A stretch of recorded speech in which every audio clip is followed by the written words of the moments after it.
Good morning, I'm Tommy, and you're on the Love Boat. What's happening? Jane Aldrich, good to see you. Hey, honey, how are you? Appreciate all the prayers for Moscowville. She's chugging along, um, but it's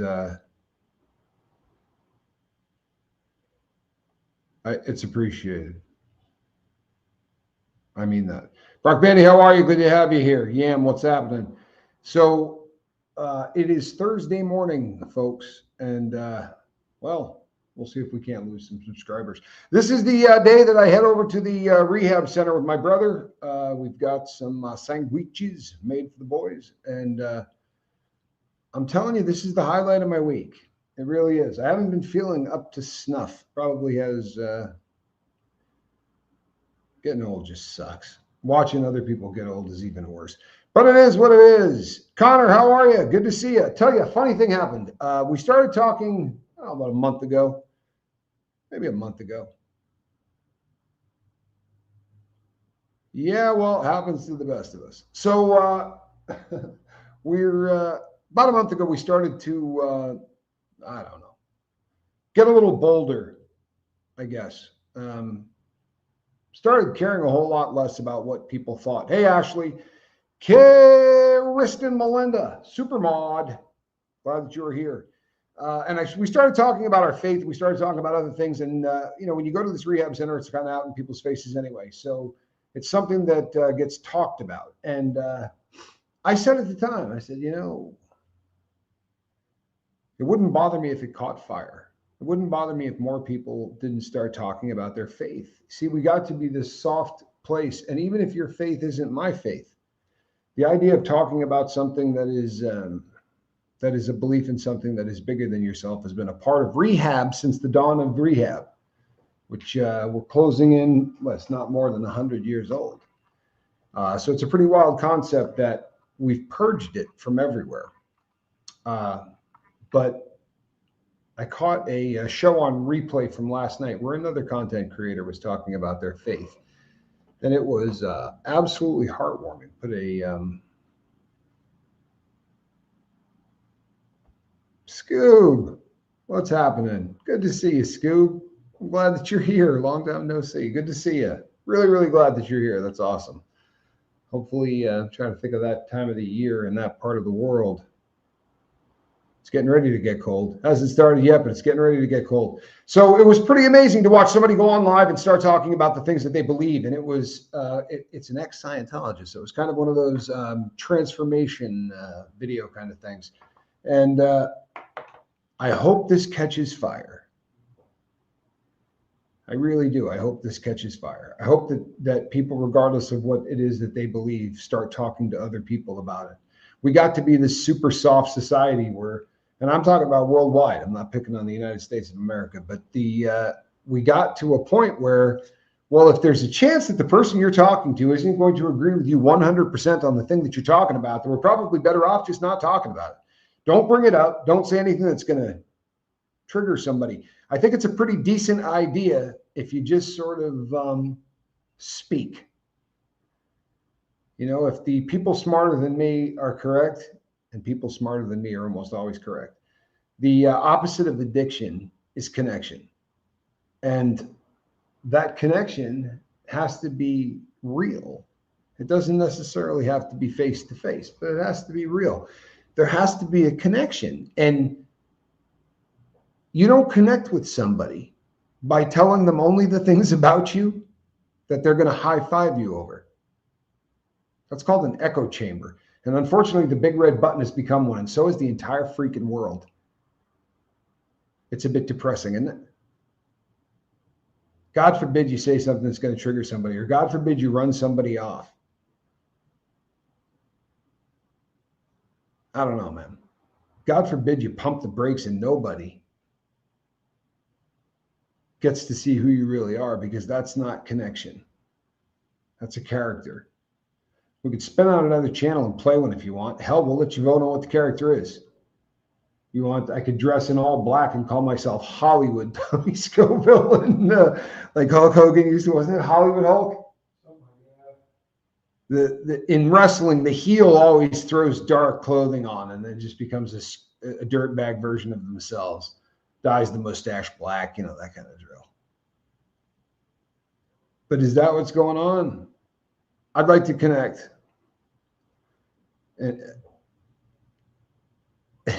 It's silly to preach sobriety, to talk about the opposite of addiction being connection and saying, hey, tell you what, for most people, there are 4 or 5 hot button issues that will define their entire life.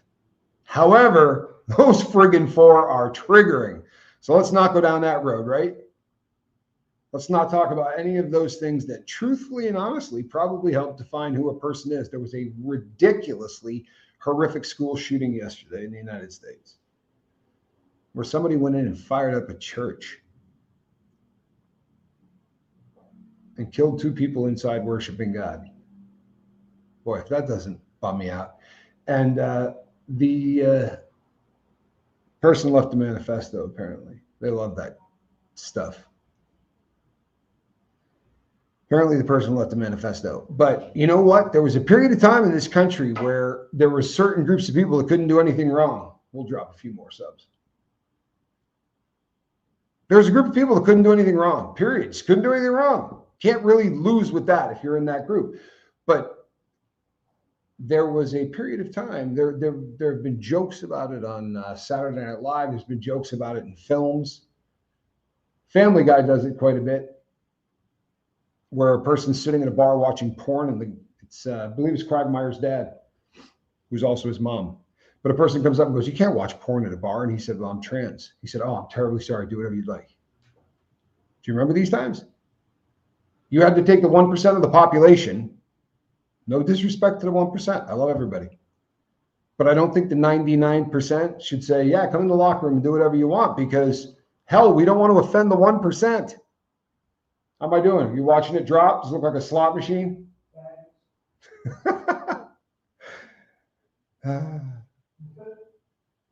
It's just a bummer all the way around. It really is. It's an absolute bummer. However, I got some good news. We don't have to take it. We don't have to take this. Long pauses. I'm hoping to be able to whack this thing into some shorts. I'm kidding. I'm thinking as I go. But the truth of this is, hey, Josh, good to have you here. I'm tired, man. I certainly have absolutely no desire to play this game. I'm hoping we're all going to hang out. I'm coming back into my own a little bit. This is one of those things. I remember my dad talking to me right after his mom died. My grandfather on my dad's side died first. I think we were about, 17 or 18? I was about 17 or 18 when that happened. So Johnny had to be about 22. And shortly thereafter, his mom had a stroke on Thanksgiving Day and died on Christmas Day. Made for pretty rugged holidays. But when it was over, I remember my dad saying, boy, you know what? You're young, and then the next thing you know, your parents are disappearing and you're staring at your own mortality. And that's one of those things that probably is another subject that's just not a lot of fun to talk about. But my mom is not a young woman, and this surgery and the ensuing blood infection has made it a hard thing to watch, and I'm sure that the nice people will have a field day with that. I appreciate all the prayers for my mom. It's a hard thing to watch. Kevin Hawthorne, Lakeland, Florida. You are a gentleman and a scholar. Good to see you. But you know what? I could easily put that into the section of, if you bring that up, you're going to see a spike down. You're supposed to talk about upbeat things that are happy and positive, because other stuff doesn't sell. Doesn't matter how much the people that watch you are touched by it. It's whether or not the supercomputer that decides where this video will get shoved down the throats of, right? I get a kick out of the and I told you guys recently that this is one of those things that I shouldn't watch, but it is a bit of a guilty pleasure, is some of the unbelievable stories of the rise and the fall of the internet genius, or the viral sensation, the Island Boys come to mind. But probably worse would be the Haktua girl. You guys are probably familiar with that. 176 days, Johnny Scoville. 173. 173? I think it's 176. Either way, this is the rise and the fall of the Haktua girl. The entire process is over in less than 6 months. From no one's ever heard of her to the entire world knows who she is. Honestly, it's like watching Joe Dirt with a female lead.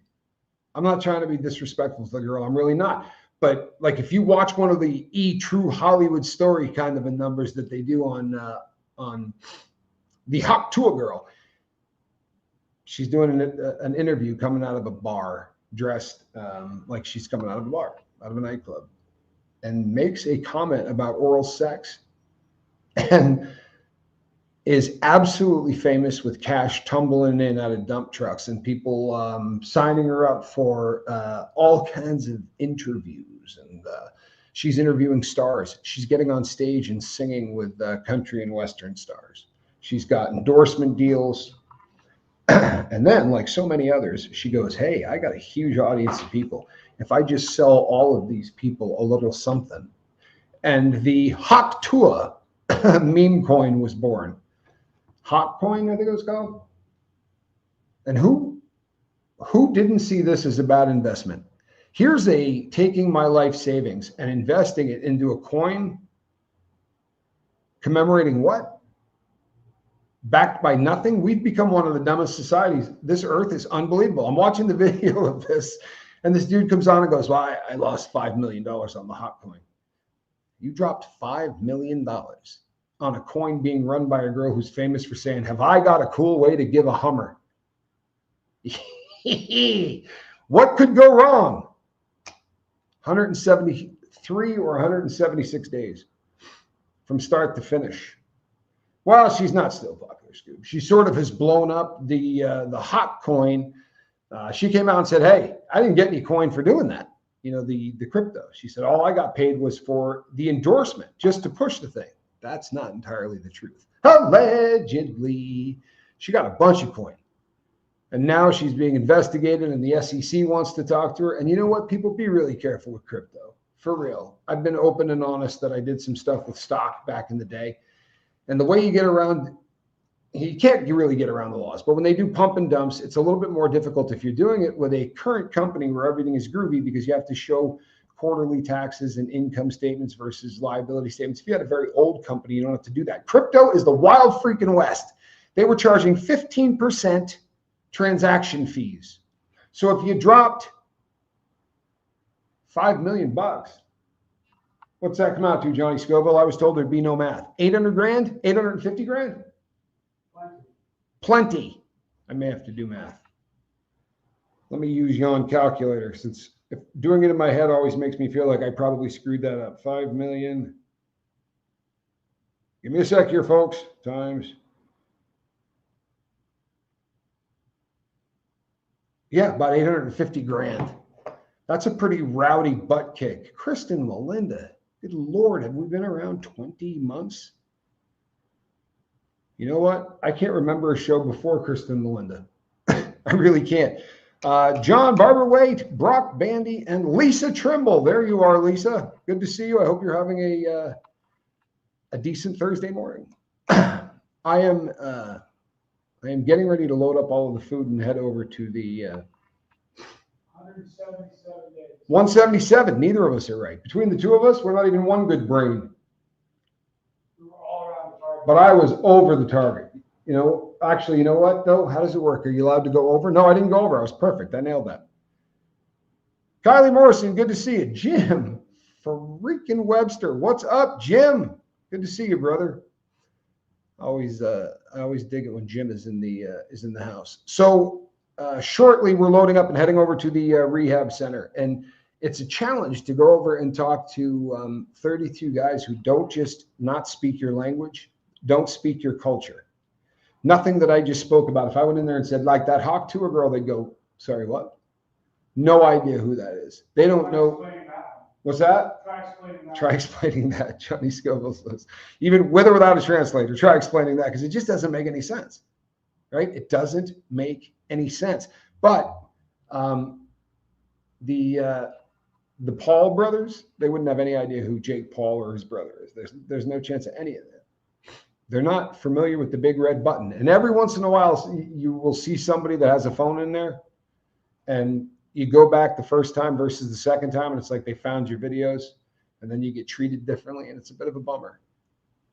Honestly, it's enough to make you tell people that you do something else for a living. Sheetrocking. You should see me hang sheetrock.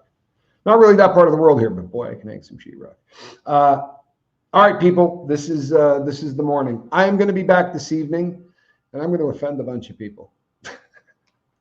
I'm not, but I'm going to have a very frank and open and honest discussion this evening about some things that people don't discuss.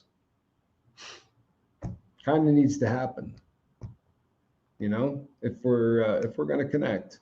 Here's the beautiful thing: you guys get to just quietly listen. I don't even have to hear exactly what you're thinking unless you want to put it up there. And then if you just decide it doesn't work for you, you can bail. It's kind of what people do these days. Keeps you nice and comfy and warm in an echo chamber. Know what I mean? I'll be honest. One of the best things that's ever happened to me vis-a-vis the echo chamber was leaving the country, because I am not plugged into certain echo chambers that I didn't even realize I was plugged into. Does that make sense? You say, I don't watch stuff that's really leaning in one direction or another. Trust me, you do. Trust me, you do. Right? The people that are running the world with the supercomputers and the crap that they do know exactly what you want to hear. They know exactly what you want to look at. With the algorithm and the buttons. With the algorithm and the buttons and the forcing of the content. Anybody get that reference? Tony's Hooter, good morning. Good to see you. How are you? Glad that you're here. Jim, it's an honor, man. And hopefully our friend should be arriving back in September. Love to do a show on that. I really would. Boy, would I like to do a show on that. So leaving the echo chamber, not having the same voices tell you the same things, whether you're listening for it or not. You see, I know people that go, I don't watch the news. The news is watching you. You don't have to watch the news. The algorithm is going to figure out what direction you're in, and they're going to push you a little bit further in that direction. Because what they really want is extremists on both sides of the equation. The biggest nightmare in the world is the people that park their asses in the middle and say a lot of the people on this side and a lot of the people on that side are right. That scares the hell out of the entire thing.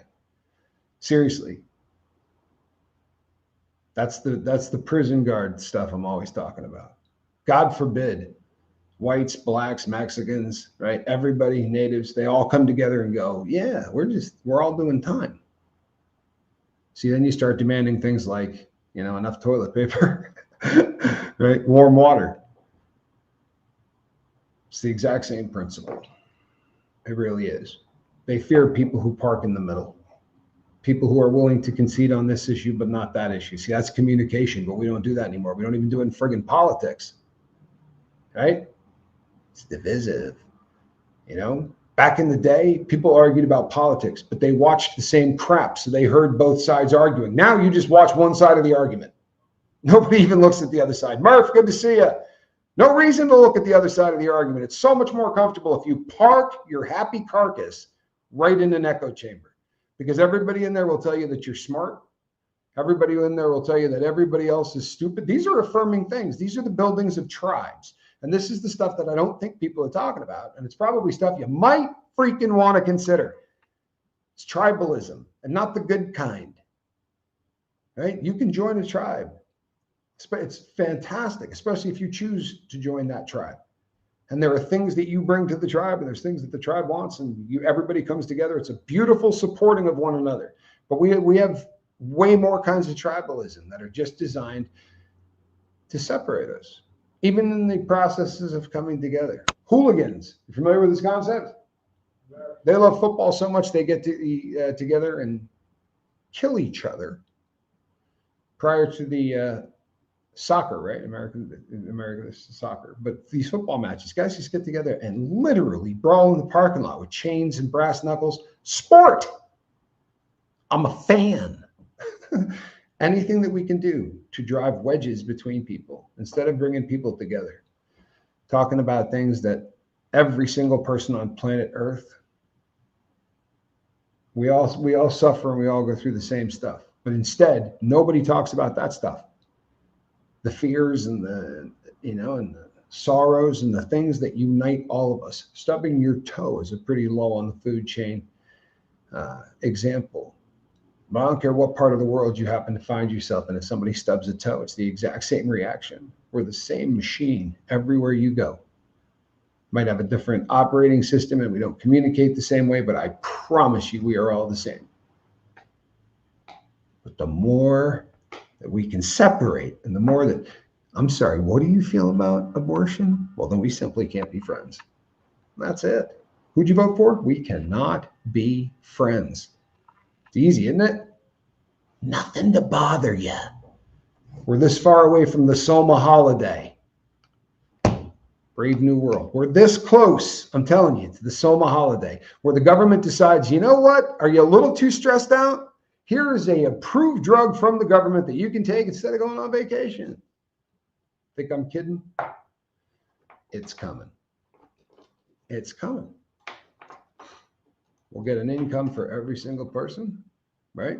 And then we'll let the computers and the AI run the whole place, and we can all just sit around and get wasted and stay in our own echo chambers and talk about how bad the people on the other side of the street are.